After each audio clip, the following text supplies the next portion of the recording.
Ella se llama Marisol Vega, tenía 34 años cuando despertó de un coma de 5 meses en un cuarto de hospital completamente vacío, sin flores, sin abrigos. En la silla su padre y sus hermanos habían desaparecido y lo único que su familia dejó fue una nota pegada al jarrón de agua: dejamos de pagar, sobrevive. La leyó unas 20 veces antes de que sus manos dejaran de temblar. Una hora después su abogado entró con un hombre de traje negro y ese hombre dijo una frase que iba a quemar todo lo que su familia creía saber sobre ella. Tu padre se fue demasiado pronto, nunca aprendió tu secreto más grande, porque aquí está la cosa sobre ser la callada, la que paga por todo. La gente asume que sabe exactamente cuánto vales. Tu padre estaba a punto de descubrir que llevaba 6 años equivocado y lo que pasó en ese juzgado en septiembre es algo que todavía se cuenta en el pueblo. Pero antes de contarles lo que dijo el hombre de traje negro, necesitan saber lo que ella enterró 6 años antes de cerrar los ojos.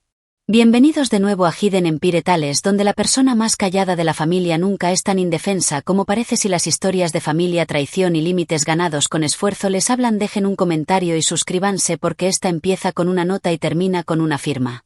Había sido enfermera en ese mismo piso durante 12 años, así que sabía cómo se veía el cuarto de un paciente amado: globos desinflándose en la esquina, tarjetas de mejórate pronto pegadas en filas, dibujos de nietos. El cuarto de Marisol tenía un jarrón de agua, una nota y un silencio que claramente llevaba tiempo ahí. Delia, una compañera enfermera de años, era su enfermera de día cuando finalmente volvió por completo. Despertar de un coma no es como en las películas, se sale despacio durante semanas, como un buzo que no puede apresurarse, pero esa mañana fue la primera en que su cabeza estuvo lo bastante clara para entender lo que veía y Delia no podía mirarla a los ojos. ¿Dónde está mi familia?, preguntó Delia. Se ocupó del suero. Bebe agua, cariño. Entonces la vio, la nota escrita en tinta azul en mayúsculas, presionada tan fuerte que la pluma había rasgado el papel. Conocía esa letra, la había visto en tarjetas de cumpleaños y en papeles de préstamo que había cofirmado su hermano Iván. Escribió esa nota, pero alguien tuvo que sostener la cinta y alguien tuvo que quedarse en la puerta y dejarlo pasar, y alguien los había criado a los 12 años en ese piso. Había visto a otras familias romperse en cuartos como este. Sostenía manos, llamaba al capellán, traía el café malo. Nunca pensó que vería su propio nombre en la pizarra sin nadie anotado como contacto familiar.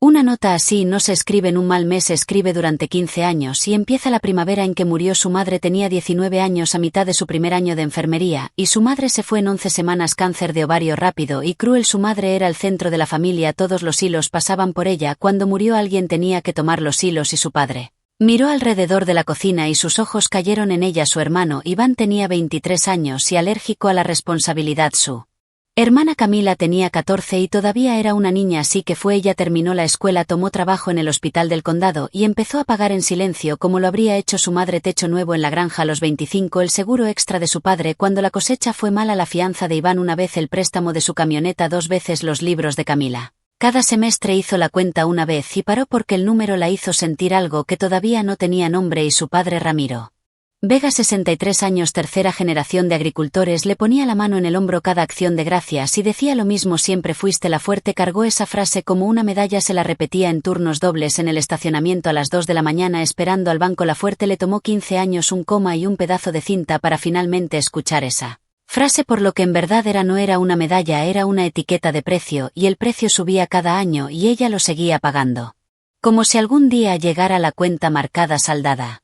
Imaginen una cena de domingo un año antes de su accidente, porque les dice todo sobre cómo funcionaba su familia: la cocina de la granja, la cocina de su madre con las cortinas amarillas que ella misma cosió todavía colgando, su padre a la cabeza de la mesa cortando, presidiendo, Iván con 37 años hablando de su negocio de maquinaria agrícola a 2 horas de ahí, de cómo estaba a punto de despegar los negocios de Iván, siempre estaban a punto de despegar. Camila con 28, dulce y soleada, contando historias de su salón de kinder, la única persona en esa mesa que alguna vez preguntaba cómo había estado su semana, y ella en el fregadero antes del postre lavando ollas que nadie le pidió lavar, con la chequera en la bolsa como un arma de servicio. La rutina nunca cambiaba entre el pastel y el café. Su padre se aclaraba la garganta y mencionaba casualmente, mirando por la ventana, que Iván tenía un trimestre difícil, que el negocio necesitaba un puente, que la familia sostiene a la familia, y ella sacaba la chequera mientras todos de repente encontraban fascinante el mantel. Ese domingo en particular el número que mencionó fue más grande de lo normal y algo en ella, un músculo pequeño y cansado, se resistió. Déjame pensarlo, dijo. Hubieran pensado que disparó un arma en la cocina. El tenedor de Iván se detuvo, se rió una risa corta y fea. Su padre bajó el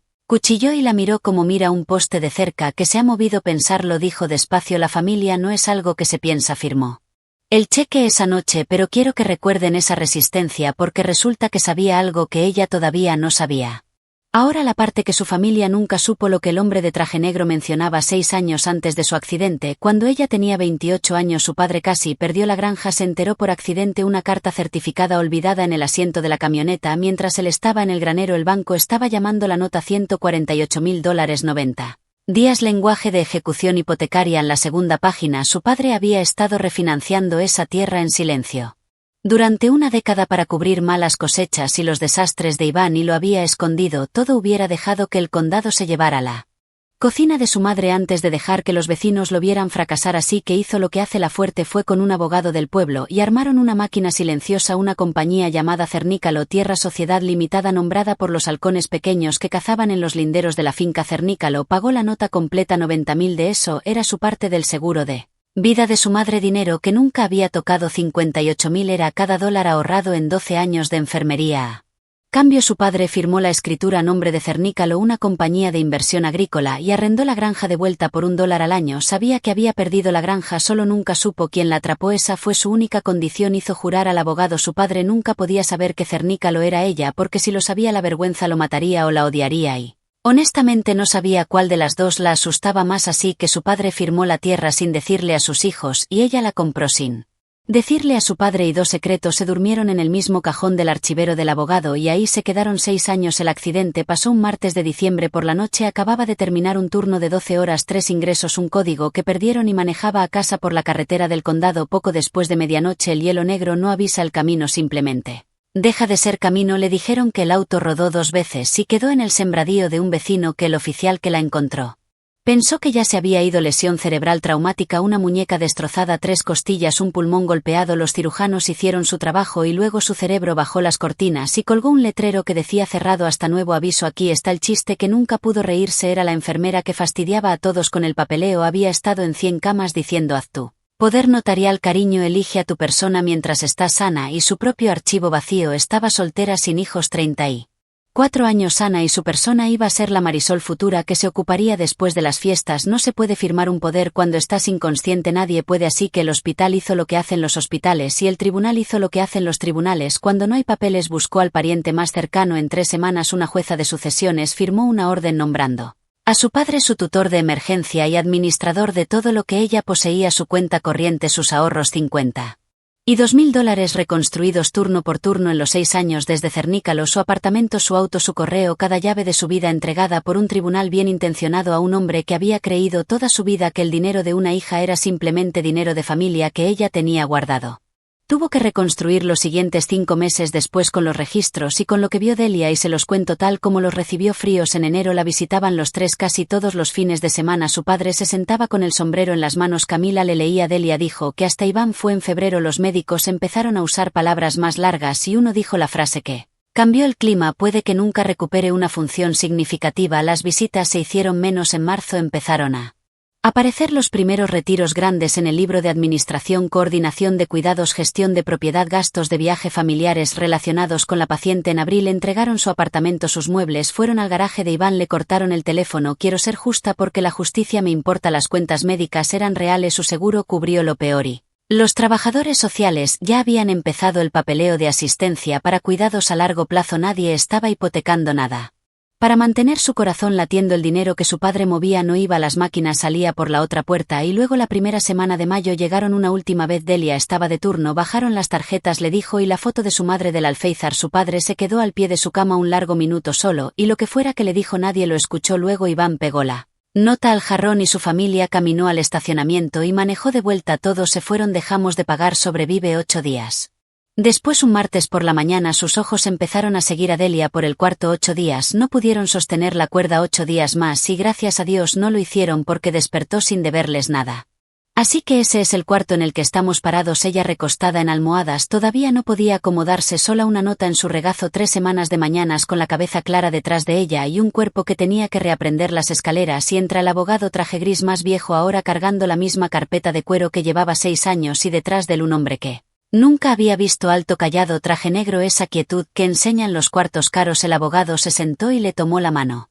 Cosa que no hace Marisol, dijo. Este es Adrián Roca, es el oficial de fideicomiso de mi firma, administra Cernícalo. Miró al extraño que había guardado su secreto más grande en un archivero y Adrián la miró y dijo lo más extraño y amable que alguien le había dicho en 5 meses. Tu padre se fue demasiado pronto, nunca aprendió tu secreto más grande. Luego puso una sola hoja de papel sobre la cobija y no era una factura ni un libro contable, era una impresión de un sitio de bienes raíces, la granja de su madre, las peonías de su abuela floreciendo en el porche de la foto bajo un letrero que decía próximamente y un precio de $310.000. Su familia no solo se había ido, estaban vendiendo la granja para rescatar el negocio de Iván y lo hacían rápido, y había un pequeño problema que ninguno de ellos, ni su padre ni su hermano ni un alma en esa familia sabía que existía. Las personas que vendían esa granja no eran dueñas, ella lo era. El abogado vio su cara y por primera vez en 6 años sonrió como abogado. Cuando estés lista, dijo, deberíamos hablar de lo ¿qué quieres hacer?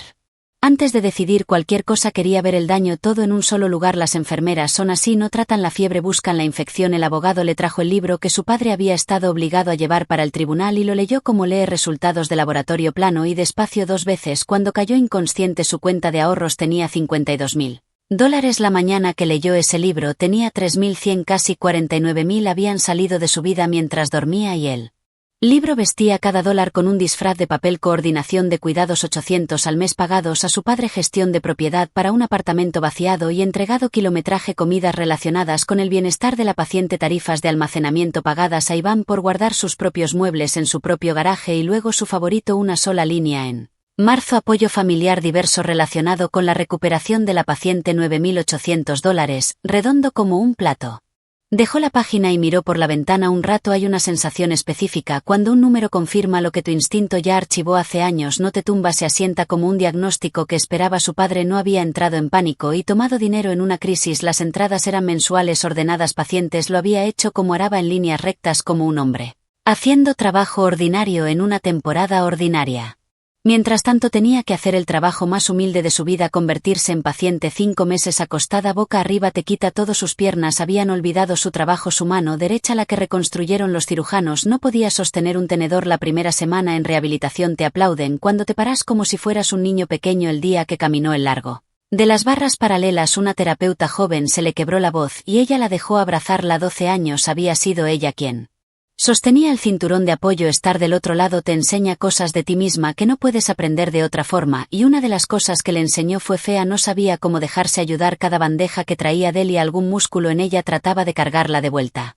En algún momento intentó con su familia, llamó al celular de su padre 2 veces, sonó sin respuesta. Llamó a Camila, que contestó al 5º timbre con la voz ya preparada, y antes de decir 2 frases dijo despacio, como leyéndolo de una tarjeta: papá dijo que intentarías culparnos, dijo que los médicos les dijeron que no quedaba nada de ti. Luego empezó a llorar y colgó. Nada de ti. Se quedó despierta toda la noche con eso, y para la mañana ya lo había volteado suficientes veces para ver lo que había debajo. Alguien había estado administrando la historia. Su padre finalmente le devolvió la llamada un jueves y abrió como abre una puerta trabada con el hombro. Primero, bueno, dijo, me dicen que ya despertaste. Sin hola, sin nombre, dije que si. Luego le hizo la cortesía de preguntar directo: papá, ¿a dónde fue mi dinero? No respiró. Las cuentas nos estaban comiendo vivos a todos. Marisol, tu cuidado, los viajes de ida y vuelta, guardar tus cosas. Hicimos lo que cualquier familia haría. Cada palabra pareja razonable, gastada de tanto usarla. Le dijo que el hospital estaba cubierto, que había visto el libro, que sus cuentas y las del no parecían comprar en las mismas tiendas. Silencio, y luego su voz bajó al tono que usaba con el ganado nervioso: ¿quieres contar centavos contra tu propia familia después de todo lo que esta familia hizo por ti? Se rió, no pudo evitarlo. Era eso o colgar el teléfono con fuerza. Y entonces lo dijo: siempre fuiste la fuerte, los fuertes no llevan cuentas. Ahí estaba otra vez su medalla, su etiqueta de precio clavada en ella mientras su cuenta se vaciaba. 15 años, esa frase había trabajado en ella como una llave en una cerradura, y sintió que empezaba a girar. Sintió la vieja maquinaria de la culpa moverse, y entonces en el fondo, claro como el agua, escuchó la voz de su hermano: ni siquiera bajada. Pregúntale cuándo sale, tenemos que cerrar la venta antes de agosto. Su padre tapó el teléfono. Cuando volvió su voz era cálida por primera vez. Descansa ahora, le dijo la familia. Tiene todo controlado. Colgó. Agosto, cierre de la casa. Escribió las 2 cosas con fecha y llamó al abogado.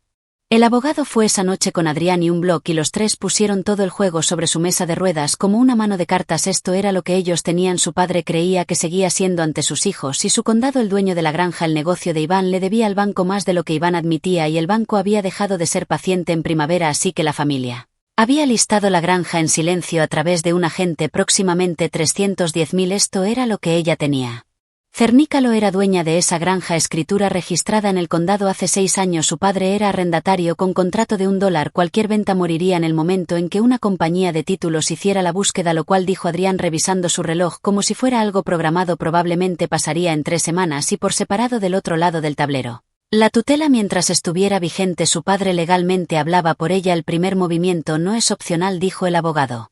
Terminamos la tutela, estás sentada, estás orientada, vas a pasar cualquier evaluación de capacidad que te pongan. Eso es una moción, un doctor y una audiencia. Luego se quitó los lentes, que es la versión de gritar del abogado. Lo segundo, la contabilidad del dinero. Una vez que le pidamos a la jueza que jale ese hilo, no para de jalar cargo penal, quizás una remisión criminal. El nombre de tu padre en un expediente público en un condado donde el nombre de su abuelo está en un camino. Dejó que eso se asentara o lo manejamos en privado, familia a familia, y absorbes la pérdida y mantienes la paz. Le pidió un día. Había un lugar donde necesitaba ir primero.